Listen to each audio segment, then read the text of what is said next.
Hello and welcome back to Pass the Torch, Legacies in Jewelry. My name is Naja Desa Van Diest and it is an honor to have you here today. And I was super honored to get to interview Bob and Victoria Staley, who are a father-daughter duo dynamic team. I just had so much fun talking to them, connecting with them. Bob is a, career jeweler. He has been in this industry for 46 years and he has now trained up and is passing the torch, if you will, his whole business to his daughter, Victoria, who is a friend of mine. And it is just so fun to witness their dynamic, to hear from them. They have so much wisdom and advice to give. This was just a really wholesome, wonderful conversation. I had so much fun. Please remember, as a listener, to like and subscribe and leave any positive comments. I read everything, and your participation in interacting with the platform helps me continue doing this project. So thank you so much in advance, and I hope you enjoy. All right, we're live. Hey guys, how are you? Hello. Hey, doing great. I'm so excited to have you guys on. I like became Instagram friends with Victoria while she was at the New Approach school, and I had questions for her about the program and about everything that she was going through day to day. And so I reached out, and she was so kind to answer all my questions. And she is also on a journey that is similar, where she has picked up goldsmithing and is studying jewelry under her dad. And so they are kind of the prime example of what it actually means to be passing the torch. And so I was really excited to have them on today to just kind of talk a little bit about their story and their background and how this has become a family legacy for them. Bob, you have been in the jewelry trade since 1979. What first drew you to the craft and what keeps you passionate about it for all these decades? That's a great question. I had no background, no family involved in it. Always had to have a job. Worked somewhere since I was 11. And when I was a junior in college, I was working at a mall in a department store. And I was on a break one day and very crowded. And a gentleman came up behind me and said, "Excuse me." And I kept walking because it was crowded. And he said it again, I thinking, well, maybe it's me. And when I turned around, he said, "Hi." And he told me his name. And he said, "I own this jewelry store. I need an assistant manager and jeweler. Would you be interested in a job?" And I said, "I've got a job." And he told me the department store I worked at. I'm thinking, okay, that's a little strange. And he said, "Would you just come talk to me?" I said, "I don't know anything about jewelry." He said, "I'll teach you if you'll just come talk to me." So I said, okay. A couple of days later, I went and interviewed, and that's been a little over 46 years ago. Wow. Go figure. Awesome. So you got, recruited. I was 20. Yeah. So yeah, but I had a job. See, for me, it was a job that gave me more hours and paid more. And that's what I was looking for. And I never thought I would stay with this long. I just thought it'd be another stepping stone, but it ended up being a career. Wow. That's awesome. Victoria, you're now working with your dad. What inspired you to follow his footsteps? Was it always kind of in the back of of your mind, or was it something, was there something specific that sparked the decision? What's really funny is it's kind of a similar way to how he started. So my background is in acting in TV and film, and I've been doing that for about 20 years. And so I got to a certain point where, I'm approaching 30, I'm the older or younger millennial. I'm not older millennial, younger millennial. And, I'm getting to a place where I wanted some consistency and some stability in my life. But the main thing for me was that I didn't want a job that was doing the same thing every day. I wanted to, like, maybe it was the same career path, but every day it was something different. And I grew up, this is the shop that we're in right now with you is the shop that I grew up in. He's been in this location since this shopping center opened 5. 35 years ago. So I'm used to being here and playing around. He used to let me play on the buff wheel when I was like 10, 11, which is kind of insane when you think about it. Where I was like, that's actually like a little dangerous, but I was good at it, Well, it was that or the torch, and I thought, well, Yeah, I don't think he should have trusted me with fire at that age. uh, I definitely would have lit something on fire. Intentionally, of course. Um, Anyways, I was looking at what checked off the same boxes that, acting does for me. So with acting, it was, collaboration, getting other people's input and then making adjustments, creative, something that, had a vein of empathy running through it. Acting obviously is all based off of emotions and stories, but so is jewelry. And I just kind of did a hard audit of different career paths. And I told him that I was interested in knowing more, and I wound up taking the 1 week at New Approach and then went back to do the 12-week because that 1 week just I got bit by the bug and I was like, "Whoa, I actually really like this," even though the intention at first was just to have a steady job. Well, you mentioned about what keeps you passionate after all these years. And I think what's a natural for her with this is um, we were talking probably 3 weeks ago about doing the business. And I said, it's a lot like improv because I said, every customer that walks in the door is a whole new scene. They've got new Yeah. props, you've got a whole different conversation going, narrative. You've got to listen really well. You've got to think on your feet and interact and be pleasant, which we enjoy what we do. So it's easy and we have great customers, but it's every moment is something different and a new situation or a new problem, and you have to think on your feet from experience and from your knowledge. And it's very stimulating, never boring. And I think we both enjoy being mentally stimulated to keep us going and keep us focused. That's the ADHD that I inherited from him. In case you're wondering, that's what that is. Every day is different. You never get 2 days that are Yep, alike, and there's that's right. always a new skill Yeah. to develop. Yep, It's a absolutely. lifelong learning process. Bob, was there a Yes. moment that you realized that Victoria had a natural talent for the work? Or a moment that kind of pivoted like, "Oh, she can do this. She can take this on." Well, she's always loved to get her hands in stuff, and she's always super creative. Just see stuff, and you're going, "What? How did you do that? How did you figure that out?" And it was interesting. She's always tried to refinish furniture and do things like that with her hands. But when she approached me and said, "Hey, what do you think about going in the business?" I said, "Look, Blaine is a friend of mine. He's got a great school. Go up there for a week. We'll send you up for a week. And if you like it, we'll go forward and you can do the graduate course." And so I never told Blaine she was coming at all. Jill knew it, but Blaine didn't. And so every night, Victoria would call me and would talk for like 45 minutes straight. "Look what we learned at. We did this, we did that. Oh, guess what?" And she was showing pictures. She was so excited. And I'm thinking, this is great. And then Blaine called me after she got home on that weekend. I think it was a Sunday afternoon. He said, "Your daughter was in my class." And I said, "Yeah." He said, "Well, I got to tell you." And I'm thinking, okay, what? He said, "It's in her blood. She's got it.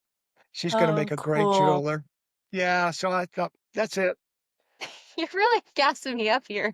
It's now see, now she has to Take live it. it. Take the compliment. Yeah. Yeah. That's right. You're totally and I've never actually had the opportunity to connect with Blaine, but I've just heard amazing things about him and that whole program. Victoria, you already mentioned that you attended the more intensive 12-week course. What was the most surprising or challenging aspects of that entire program? Man, I mean, every time I went in was a new surprise. I think, honestly, the thing that was the most surprising to me was just you don't realize until you're there where you are. If that makes any sense. Blaine and Drew would tell us, this is one of the best schools in the country. You guys are really lucky to be here, sort of thing. And, you hear that and you're like, yeah, all right, whatever. Like, I'm sure it's, the great. But then I remember somewhere in like, maybe week 4 to 6, I was walking in with another student into class and he was talking to me and he's like, they said the first week that it was the best school in the country. And he's like, I think I just realized that I'm sitting at a bench in one of the best jewelry schools in the country.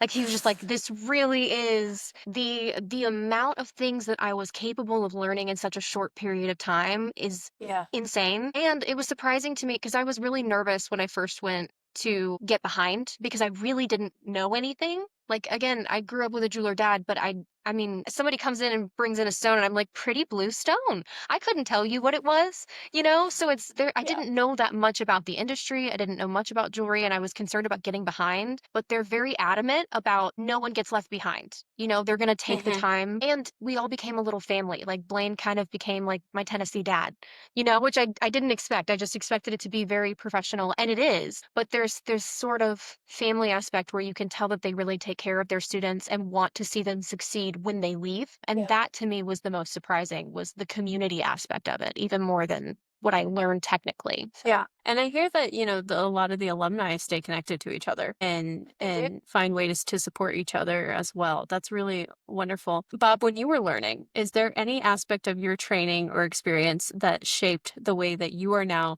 training Victoria? Because she got a foundation at New Approach, but you have also elevated her training. The thing about any instruction like New Approach, especially if people go in with very little experience, is it's great to learn the techniques and how to do things, and you will apply them. But in the real world, when somebody walks in and you're going to size a ring and it's not brass and you're not doing a downsizing, but it has been sized somewhere else 3 times and you've got 4 solder joints and it's thin and you heat it and half the shank goes across the room. You won't get that at New Approach. I'm sorry, Blaine's good, but they don't do that. So, but things are a little more clinical and sterile at school, but the real world's a little different. So there's little nuances that you'll start picking up quickly, right?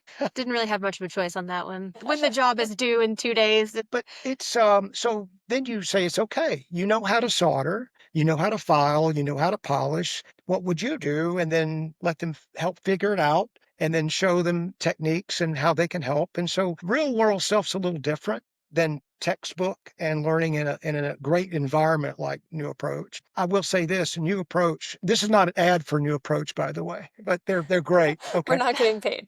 Our sponsor is, but they teach you great stuff there. They give you a Yeah. good foundation on how to do stuff. So you're ahead of the game when you've taken some training and then come to work on this stuff. So it's a different animal altogether to work on live goods. And I might destroy this emerald, I saw a meme and it was like when you finally get done setting that 2 carat heirloom emerald. oh yeah, the bench jeweler meme. Oh yes, The those are two great. the 2 carat emerald. Did you see that one the Yes, other day? Yes. Yeah, it It's was like like just the other day. That was like hilarious. we're always sending each other those yes, types of memes. yes. I send you memes, Victoria. You do. And I listen, it's my love language. I'm really glad that that's how we've connected is the thread of memes. Bench jeweler to bench jeweler. Right now, in this point in time, what would you consider, Victoria, your best skill? My best skill right now, I think, oh goodness. Because see, I'm having one of those bench jeweler existential crises at the moment where I'm like, I'm not good enough. And then he has to be like, yes, you are over and over and over again. Um, Help me, Obi-Wan. Okay, yeah, Bob, exactly. what's Victoria's best skill? Thank you. I can answer that, okay? Straight line, not this, okay? No, well, there's several things. First of all, she already non-bench skill. She's so good with people. She's so good at interests. We're very detailed, both of us. We get a little verbose sometimes. We're certified yappers. We are. We are. Yes. But with her, she's doing really well on, we do a lot of laser welding here. And when I started with a laser, there was no training. I literally was one of the very few in the country that had a laser, and there was no information about how to weld. And what Victoria has picked up, she's learned so much faster than I have and so far ahead of where I started out because she's gotten, I've shared some of the techniques and some of my experience, but she's really picked up on laser welding like crazy. I'm really, really proud and impressed. The other day, she showed me some things she had rebuilt on a chain and some things. And I looked at it and I didn't know how else to say it. And I wasn't trying to be cocky, but I said, Vic, you'd think that I did that, you know? I mean, because I've got a little experience and I looked at it and it's like, there's nothing, there's no problem here. So she's doing great with the laser. That's the big thing for me. Yep. Yeah. It's my favorite toy. Yes. And you are an expert at the laser. That was the very first thing when I was first introduced to Victoria. She was always like, yeah, no, my dad's like the guy for laser work. You've seemingly to pass Now that it's my on. turn. Now it's my turn. He is. Yeah. Yeah, he is. See, I won't let him, I'm yeah. a guy. I'm a guy. Okay. I have some experience. What's the biggest challenge blending family life with a professional collaboration? Familiarity.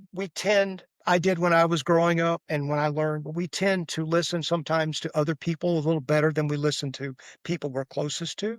We're so familiar. And there's been a time or two which was not an issue, but I would explain and I would say, pretend I'm Blaine or Drew, and then share it that way. And it's worked out great. But I think the familiarity sometimes is can Mhm. be an issue with things. Do you find yourself ever switching between parent and child and mentor and apprentice? Yeah. All the time.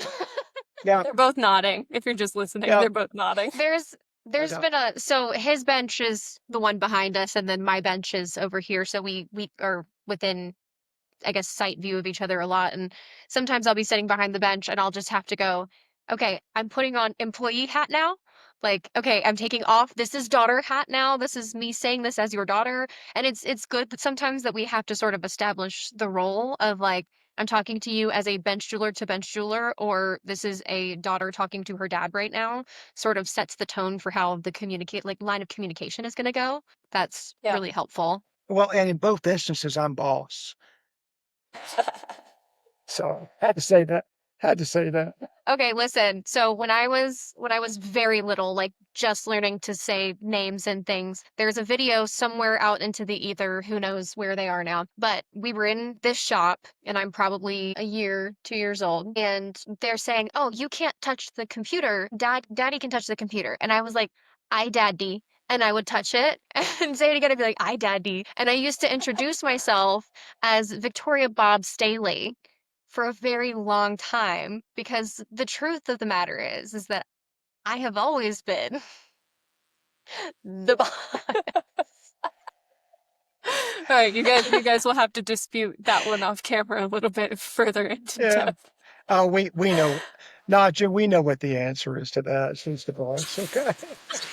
We'll have a rock, paper, scissors tournament after this. Yeah, Whoever wins that's is the it. boss for the week. That sounds That's it. great. Okay. So since you've been working with him, has it changed the way that you see him, not just as a father, but as an artist and a craftsman? Absolutely. I always knew that he did good work. I mean, I've always seen his jewelry, and I mean, he's well known in our like local community, as someone who does really good work, which we're so grateful for the most amazing clientele that we have and people that come through. But I did not realize until I understood the function of jewelry and how, a stone was supposed to look under the scope. And there's so many things that come through here repair wise. Some of it is stuff that we've made for people that 10 years later, they need a prong replaced or something like that. And then there's stuff from other places, a lot of stuff from other places. And I think at this point, I can tell what he's done in comparison to a lot of other work that's being put. And that's not to hate on other jewelers or any of that, but it's just I can see the quality of his work, and it's just all the more impressive to me of just it's more than just how it looks. It's also the stuff that he makes is functional for everyday wear. It's not something that's gonna, it's heirloom pieces. They're things that are going to last over a long period of time, and that's always been his intention. He's even turned down custom projects that somebody wants a super thin shank, and he's like, "Look, you're just not going to be happy with me in a year, and I want you to be happy. I can work with you if we, do it just a little bit more. You can still have the same kind of idea and look, but it's going to also last you." I've had a lot of respect for him through that. And also, again, we're going right back to New Approach. When I went to New Approach and they had talked about him, I did not know how talented he was even before looking in the scope until, Blaine had talked about my dad. And I was like, I didn't know that he did all of these really cool things and that he actually was a really talent. I just didn't, because he never, as you can tell, just never toots his own horn, if you will. Like he just never really says anything like that. He's incredibly humble. So to hear what other people also had to say about him within the industry was just like, dang, okay, dad. Like, look at you. So I feel very honored to be here and to be able to learn from him, more than just father daughter. So Yeah. And you can edit that part out if you want to, if you need to cut the segment Don't short. be No. bashful. Don't be bashful. No, and you're so right. Not all jewelry is made equal at all. Right. And finding that quality, having these, really family-oriented shops, it's just such an art. And I have so much respect for it. And I love what you guys are doing. And Bob, I've seen your work. She's right. It's fantastic. No, Yeah. you're Thank fine. you. Yeah. Thank you. Yeah. Yes. We have people come in regularly that bring in repair work or custom work, and they're a little bit baffled or just certainly disappointed. Why did someone do this to my ring? And we never ever, I mean, we know where we came from. We don't get haughty about anything. We don't put anybody down. Typically what I say, because they're asking sincerely, is I said, well, I think it's one of two things. I think either they're attempting something beyond their skill level or they Mhm. don't care. It's got to be one of the two. And I'm for learning and growing, and we all do that, but it's one of the two things. So we try to do our best at skill level, and we certainly care. If we're not as skilled as we need to be, we certainly care. Yeah. And I think that comes through because that's how we want to be treated. I love that. You guys are really well known for being the people who reimagine, right? That's really your skill set. A lot of times you have pieces come in and because of, various obstacles or whether or not it's an heirloom piece and someone passed away and they want it recreated into something that they can wear that's more their style. You guys are really known for that specific niche. What is your favorite part about that? Oh, my favorite part is obviously working with customers and making something new and fresh that they like, but to see their input because we work directly. I mean, they're not taking the ring they're not sending it out to another store, which that's okay. It's not our business model. We are actually right across the counter from the people who are wanting something done, and we're the ones that do it.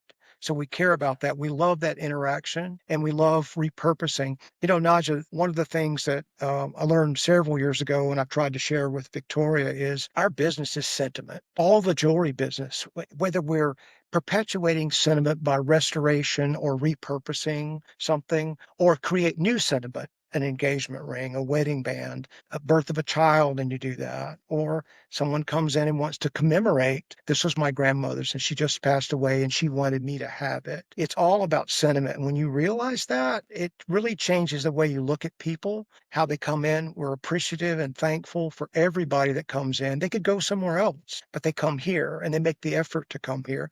We do appointment only. Been doing that about 5 years now, and we stay slammed.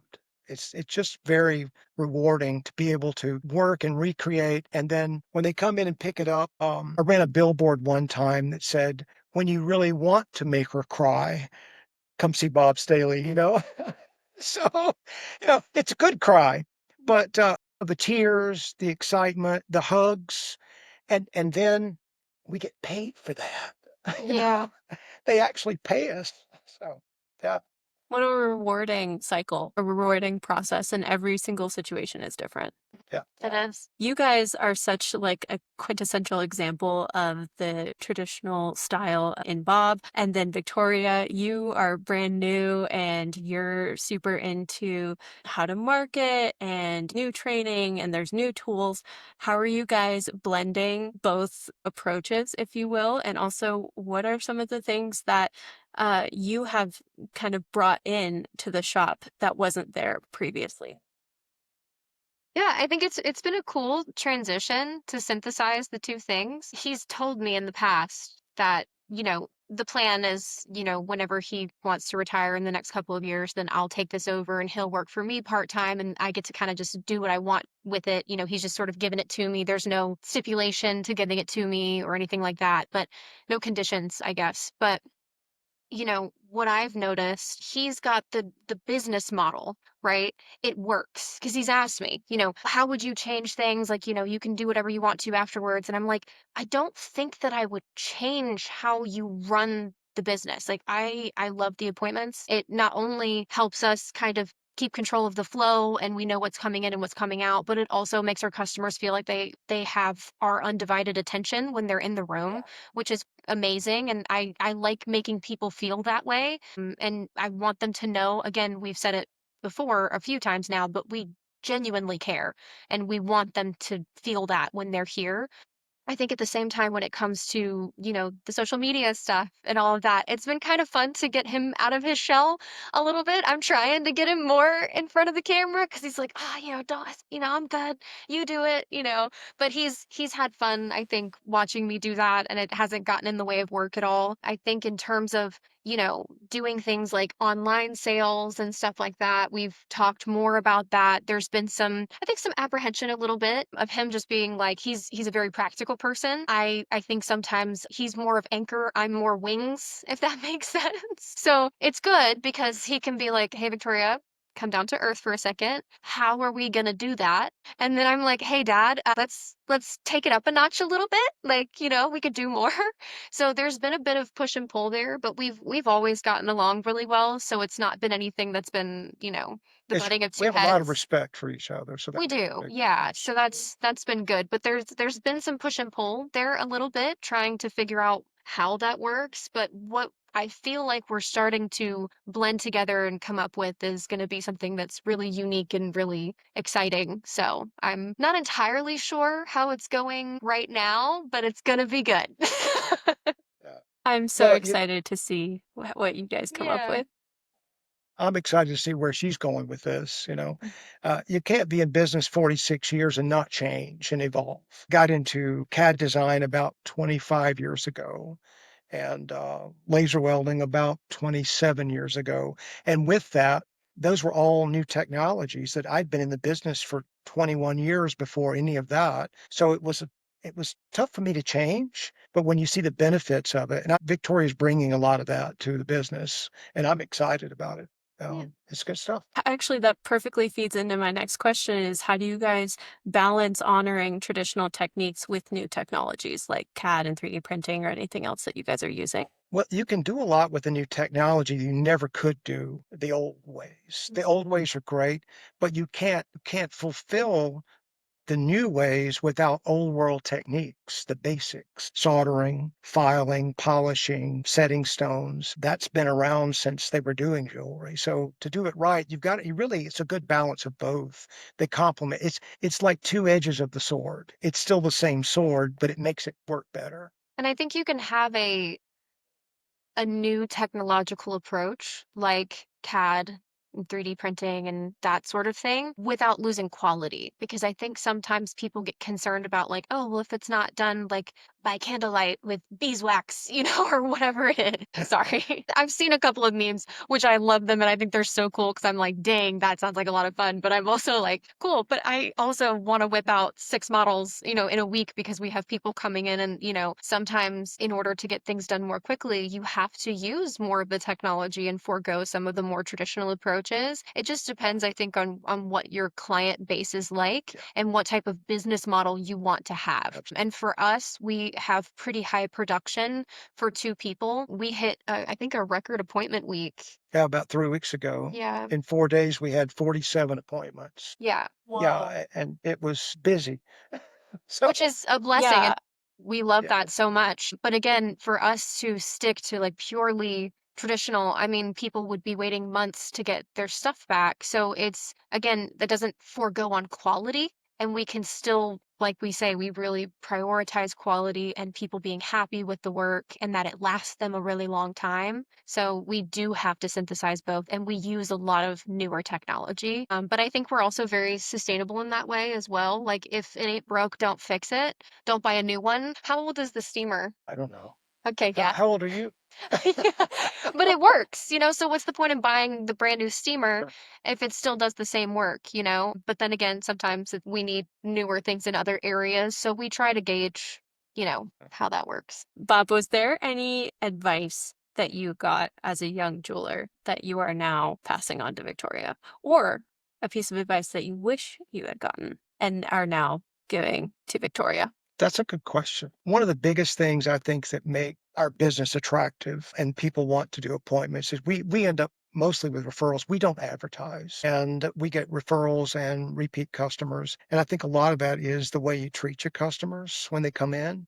I was told a long time ago, you're in a luxury business. It's not necessarily luxurious, but it's a luxury. You don't need it. People want it. And they seek you out because it's something they want.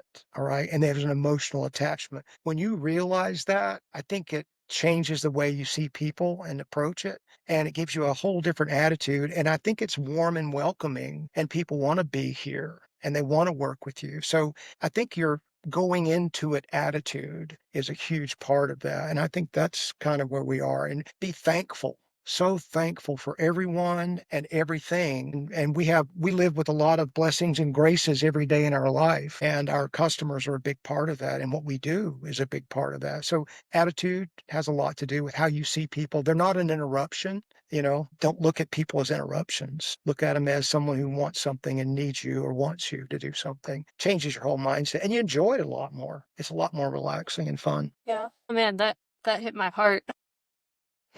That hit me right in the heart. I love that because it Hmm. just means so much, because before I was ever behind a bench, I was also a client and I was treated that way. And it left such an impact on me, especially when it, came to my grandma's heirloom ring, that mattered. It mattered how I was treated. It's a beautiful, relationship when you trust the jeweler who's working on your pieces.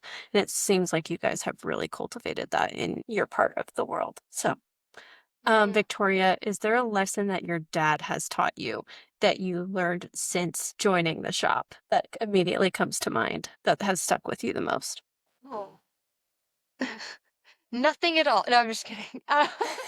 Just kidding. Um, Make up something. okay, this might be, I don't know, and no, I'll say this. Okay.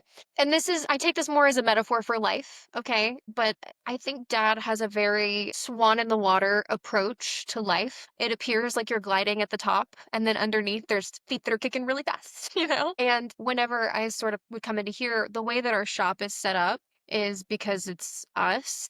Our benches are at the front right next to the counter, and we have a glass window so that when customers come in, we can look at their work. It's transparent, it's right in front of them. We're not taking it to the back and then coming back out and saying, you need 45 prongs replaced. And we have this little camera thing here that hooks up to the TV, and there's all this transparency, which I think warrants trustworthiness for the two of us. But one of the things about that is, as I'm learning, a lot of the times that I'm working on things, there are people in the shop. And sometimes I've shot myself on the laser, my finger, or like, I've worked on something and I'm like, oh snap, okay, I gotta fix that real quick, which is the jeweler life. I mean, nothing ever goes perfectly. As much as people like to hope and dream that no one ever makes a mistake, the point is that by the end of it, it all is exactly the way that it needs to be. And the process sometimes can be a little wonky every once in a while when you don't know what you're working on or how many solder joints, like he was saying earlier with the shank popping off, or whatever it is. But he's very much encouraged me to not show that, and not in a way of suppressing myself and being like, you got to just grin and bear it while there's someone in the shop. But it's just this idea of learning how, when you are calm and collected during a high pressure situation, other people will also feel calm and collected about how you run your business and what you do. So again, it's kind of similar to what he was saying in a way, but more of the presentation. I think the biggest thing, even more than the work itself, is how we interact with the people that come in. Because I mean, that's what keeps the lights on. I mean, I can resize as many rings as I want to, but somebody's got to pay me for it in order to keep the doors open and the business running. I think the swan in the water sort of approach to things is something that I have, because I'm very expressive, always have been. So usually when I mess up, I'm like, oh crap, no, so to learn how to sort of just keep my cool and just trust the process, especially when I've messed up a trillion times. And there's been so many times that I'll laser weld something and then it's not perfectly sanded, or I have to go back and polish it again because again, we put out quality and he's not going to let it come out looking crazy, or even just a little Yeah. spot of something, and I would get really frustrated. And then he's just like, this is the process. You're learning. You never stop learning. Just keep cool, keep calm, and know that by the end of it, it's all going to be okay. And then I'm just like, yeah, okay. And that's helped me actually do better work because I was less stressed out about the outcome and just more of enjoying the journey and the process. So, yeah. Yeah. Yeah, that's not just a nugget of advice, that's a whole mentality shift. Yes, it is. Absolutely. Yeah. I have to interject. I guess my most proud swan on the lake movement, I call it the ugly duckling on the lake moment. She's a little more nice about it, but where you're gliding along, you're not letting them see you sweat, but you're kicking away underneath. About a year ago, had a customer approach me about resetting a stone for her, and she was referred by a diamond dealer. And she brought it in and she brought all the paperwork and everything. So I'm looking at the paperwork, the appraisal, and her current insurance policy, and the stone was insured for $3 million. And she was wanting me to reset it I made a platinum ring. So she wanted me to reset it for her. So let her take it with her. I finished the ring, came in, set up a time where she was in the store and was setting it while she's 10 feet from me, sitting in a chair Yeah. looking at her iPhone. And I'm over here setting a diamond and it's $3 million. And I'm like, oh, no pressure. you know? So I've only heard about those type of situations like through hearsay. I didn't know that you had gone through that. that's not my standard thing. That's the most Yeah. expensive stone I've ever set, but it Yeah. just happened to be that pinnacle moment of that, swan or duck on the water. Don't let them, just glide along. Don't let them see you sweat. And, Yeah. it was a relief afterwards, trust me. I did have a local uniformed police officer sitting in the store with the two of us, and the door was locked. I put out a legal disclaimer for her that she signed that was, I'm setting this totally at your risk. Yeah. If there's any it's not on me. Otherwise, I would Yeah. have passed on it, Yeah. for Yeah. what little you make for setting a $3 million stone. You're not going to pay for the stone. And she was perfectly happy, signed away. Yeah, sure. And again, she sat and scrolled on her phone while I Yep. was setting it. So, Yep. so I know a lot of jewelers, especially when it's like a piece that may have some inclusions or they just don't know the origin or they don't know if there's any treatment to it. That's very yeah. common for jewelers to sign away liability back to the customer. That's not uncommon at all. I learned several years ago just by doing research that at least in Georgia, there's been a court case, a state of Georgia, that said you can give away your rights if you choose, as long as it doesn't break another law or harm someone. She gave away her right to any retribution or whatever recourse toward me. And that's what this was about. But again, all parties were happy. She was Yeah. totally, oh, I totally get it. No problem. I was happy and it took the pressure off, or I wouldn't have done the job. But it works Yeah. out really well. There So, was trust both ways.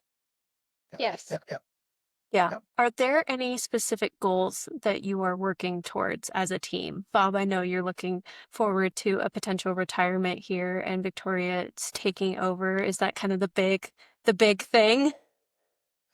Well, that is the big goal. Okay. Yeah. That's Yeah. the end game, at least where I'm concerned, and really for her. So maybe 4 years, if I'm still healthy and everything's still good and I'm still here, 4 more years, and then turn it over to her. And then I'll work for her a couple of days a week just to get out of the house, and hang out with her some more because I'll miss that. But as Victoria said, right now, our business model seems to work well for us. We're no inventory, appointment only, custom and repair. And we're in a retail situation and it just seems to work. We're gliding along pretty well. And then whatever she wants to do when I hand her the keys finally will be whatever she wants to do. He calls us the jeweler mechanics.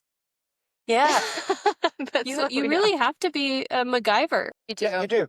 You do. You do. That's a great way to put that. We've talked before. Occasionally something will mess up. And I said, sweetheart, listen, people ask you, how do you know you're a good jeweler? I said, when you mess it up, you can fix it. So you're going to mess up something occasionally. Can you fix it? Yeah. And that she's doing great.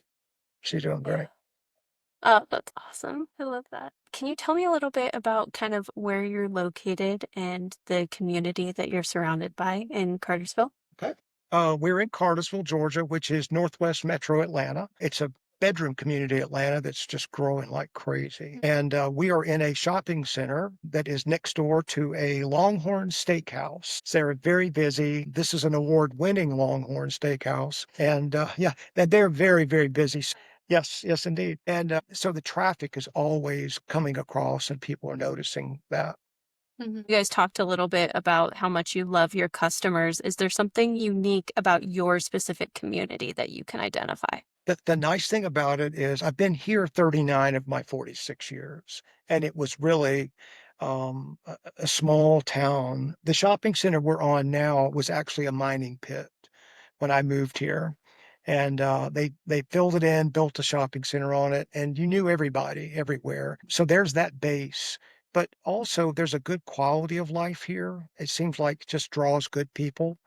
And it's a nice place that if you don't know where you can get something, you can just ask somebody and they'll tell you, Yeah. you know. And we get that a lot here, actually. We have people that even ask the question, surely you would, and we don't get offended. How do I know I can trust you with my stuff? And Mhm. usually I just kind of tell them, would you don't know you can. And they look at me kind of funny. I said, unless you trust someone, you don't know if they're trustworthy. But I said, tell you what, there are people in town that you know that you trust, right? And they go, yeah. I said, ask them where would they go? And you go there. And they go, well, they told me to come here. I said, what can I say? So, but it's still that kind of town, Mm. and that's Yeah. what I love here. It's all referrals. We get referrals within 60 miles. Wow. It used to be they would all go to Atlanta. Now Atlanta comes here. Wow.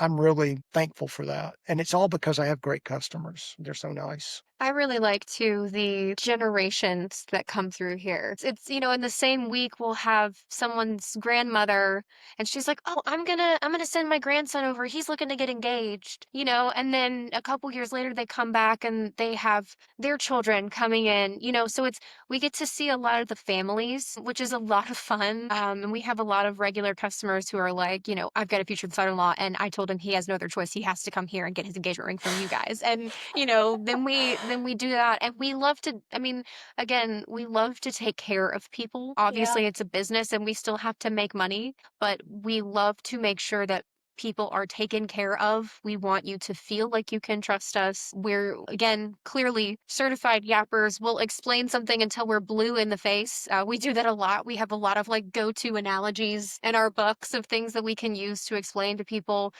Our pricing for a lot of the basic repairs is on a menu and we put that in front of you.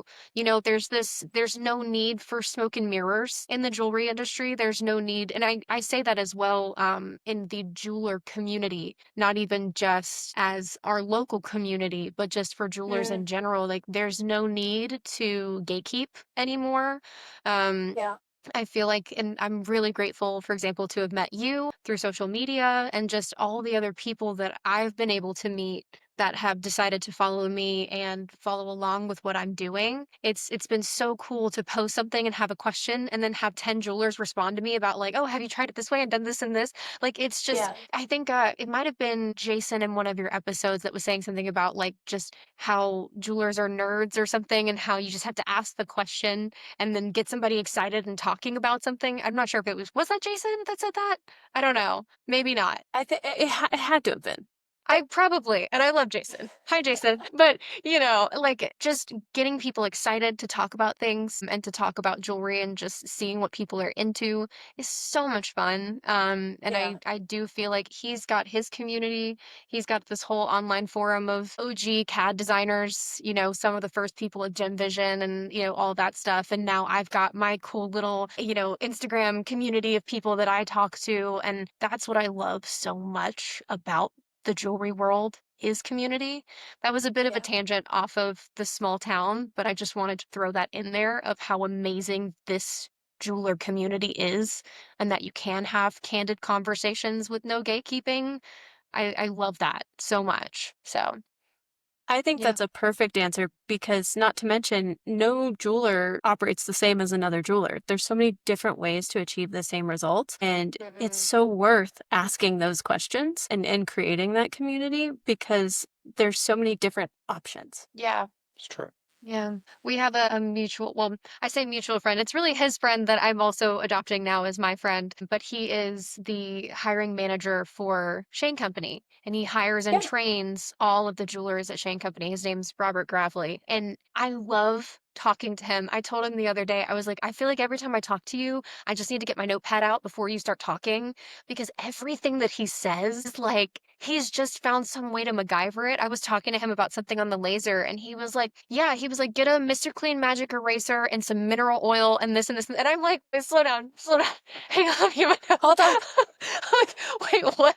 And I was like, because I said something about Ricochet, and he was like, yeah, just get some mineral oil and it absorbs for the most part on Ricochet. And I was like, hello? And he's like, if you don't have that, just use some body lotion. I was like, so cool. Now, don't forget the tinfoil hat. Yeah, you got to put that on. Got to put that on. Right. Pocket a Maybe little we to should one get him on side. the podcast. That's it. Oh, you should. Oh my gosh, you should. We were going to suggest that you talk because he is just, and he's so eager to share, and he's the nicest guy, and What was he's his got name some cool again? tricks. Robert Gravely. I'll give you Okay, his Robert, info. you're tagged. You're up next. Your That's tags. funny. There we go. Accurate. Bob, what does it mean to you to see Victoria stepping up into this role? Do you not see the smile on my face? Oh. No, really. No, seriously. Um, I've always told, she has two brothers and sisters, and I've always told all three of them, look, guys, I don't care what you do for a living. I said, I have three criteria. All right. You have to be self supportive. I hope you'll be happy, but you still have to be self supportive, and it has to be legal. Okay. So beyond that, do what you want to do. You know, we've always tried to encourage and support. And Victoria and I think an awful lot alike. And we analyze. I mean, I'm sorry, sweetheart, Yeah. that she thinks so much like I do. But it's just such a joy to have her, every day, get to see her every day and interact. And she's going to do great. I think she's got what it takes. And I think she's going to take this further than I was ever able to, because she has she's kind of piggybacking on what we've done, Yeah. in a way, there are pioneers in our lives that cut the initial trail. But, you think about that and the creation of America, how it got, but then now you can fly across country in 4 hours. Yeah. She's going to fly across this business real fast, but I learn from people. She's learning and she's going to do great. She's got what it takes. I mean, it's the right stuff for sure. Thanks, Dad. Pay me later. Well, see, the funny thing is we're so close, but we can never have a sentimental conversation without one or both of us crying, so we tend to avoid them. Yeah. Not because we don't want to say the thing, but we're like, I know, it's fine. We know. It's fine. Just start.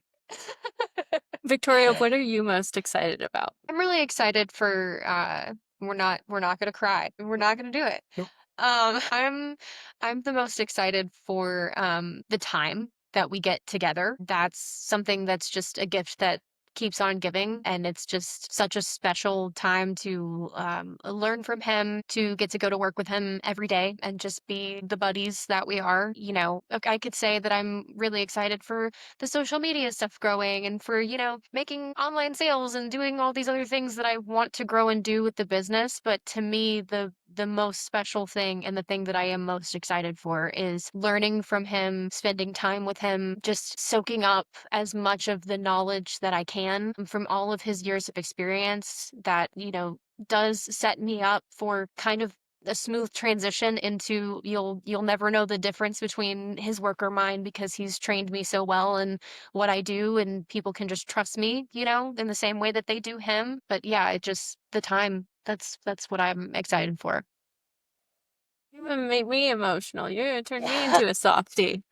You guys are so extraordinary. You really are. And this has been such a joy. Thank you for being vulnerable and letting me talk to you. And it's just been an honor, truly. Couple last two questions for you. What is one piece of advice from each of you that you would give to a brand new jeweler just starting out? I guess the big thing is no matter what it is, but especially to jewelers, we look and we think, I wish I was, or I want to be a guitarist. I want to be an actor. I want to be a professional ball player, or I want to be a jeweler. And I think what we tend to run into, because everything is so instant nowadays, you can get a package now before you order it. Did you know that? So it's about like that, right? Yeah. But it's like you want to be something, but you have to become something. So it takes time and experience and learning and learn everything you can. in this business, and you know, Nacha, there's so many facets and aspects of this business you could specialize in and have a whole career in. And so, what might interest you? Focus on that. Get all the training. Look up the information. Internet's so full of stuff now. YouTube and things like this. Your podcast. Learn. You can learn a lot. Learn all you can. Try everything you can and give it your best. But you won't be something until you become something. So you have to learn and you have to earn it. And it takes discipline. It takes patience. But by all means, enjoy it, or it won't be fun when you get there. I'm so mad because he stole mine because I was immediately the first thing I the first thing I thought was enjoy the journey and stop searching for instant gratification because you'll never find it in this industry. I mean, he was like, we live in a world that tends to be instant. And I'm like sitting there going, something else, think of something else. Think of something Well, else. Bob, you did say that you think alike. You We did do. say that We she do. inherited your brain. Oh, That was such a scary. good one too. I love it. I guess But I'm just you gonna mean it.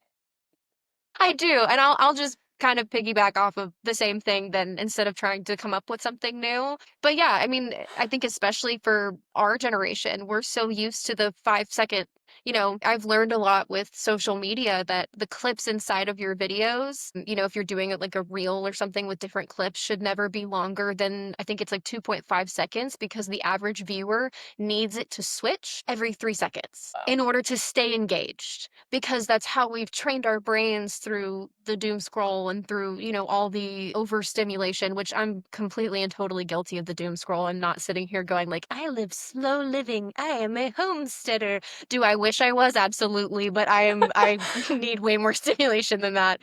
But at the same time, like taking that and just remembering that it's a process, especially when you're just starting out as a person who is just starting out. I have to constantly remind myself that where I want to be will happen. I will get there. I'm a Christian, so I think of a lot of things in terms of biblical things and all of that. But there's, a story in the Bible with the Israelites who are traveling to the land of the milk and honey, and, God is giving them manna, to is it manna or mana? Okay, however we pronounce it, Anna. again, do my best, mana. So giving them the mana to sustain them throughout the time. But I've been really frustrated a little bit with jewelry on, instant gratification and like, but I'm just not getting it right now sort of thing. And I've kind of gotten in the past like some negative headspace of where I am and, kind of complaining and stuff. But then it's like, just eat the mana. You know what I mean? Just take what you have. Like what the end of the destination is. You know that you're going to this land of milk and honey, to this place that's like, being the type of jeweler that you want to be. But until then, like you can sustain yourself with the little wins, with the little victories, the small victories that sort of lead to the end result. Because once you get to the end result, then what do you do? Like when I get to a point where I can do all the things that he does, I'm going to have to find something else to do. So why am I in a rush to try to do anything else while I can like master and perfect the craft that's here and enjoy that journey and enjoy that process so much more and sustain myself off of the little victories instead of constantly expecting like a 5-tier cake to eat on every single day, you know? Yeah. Yeah. I love that. Beautifully said. And just a side note, I know that you have a very serious boyfriend and I'm really excited to see your engagement ring. Girl, listen, I have to send you the new picture because I changed my whole design. I'm driving him crazy because I changed my whole design. To specify for all of our listeners, no, I'm not making my own engagement ring, but I am designing my own engagement ring because why wouldn't I? And then he's gonna make it, and then Jan is my boyfriend. Jan's gonna pay for it. So there's nothing better than to be able to design it, have someone else make it, and someone else pay for it. But I'll send And you you have pictures because to she pretty. have a say, right? Because you're a jeweler. You just know you have to have a say. Yeah. Well, and I Yeah. mean, anybody would if they came in. We have people come in all the time for consultations, and I love the girlies and you would think that I wouldn't, but I do. I love the girlies that come in with like a 20-page PDF sheet where they're like, I like these prongs, I like this setting, I want and I'm like, thank you. Thank you for the directions. Thank you for we love pictures. Give us all the inspo in the pictures. And I'm one of those girls too, but thankfully I could just design my own. I'm so excited. Send me the PDF. I want to see it. I will. I will. You guys are awesome. This is so fun. I've been smiling for like an hour and my cheeks hurt. You guys are so sweet. Before we wrap, where can people find you? How can they support your business and what you're doing? We have a humble website. It's more of a portfolio site since we don't do online sales that way. It's bobstaley.com, Staley, bobstaley.com. If you want the really good Instagram page, It's my name, so at Victoria Staley. Yeah. yeah, And he also has an Instagram page. It's very cute, and I'm trying to get him to post on it more. So follow that too. Same his There we name, go. but yeah. We'll tag it on the Pass the Torch Instagram. And then in regards to where you're located, you are in Cartersville, Georgia, right? Yes. right. Yep. We're Perfect. at 469 East Main Street, next door to Longhorn Steakhouse. There you go. Perfect. And by appointment only. Please. Please. So is there a number? Is there a number that people can call to make an appointment with you? Yes. You can do 770-382-8268. Beautiful. Or Wonderful. Google us. Is that our radio commercial? Is that our radio commercial? Yeah, that's it. That's the commercial. 770-382-8268. Bob Staley, jewelry artisan. Your best choice for in-house custom jewelry and repair. Anyways. Guys, thank you. I appreciate it. This was so Thank much you. fun. It was fun. We Thank really you. enjoyed it.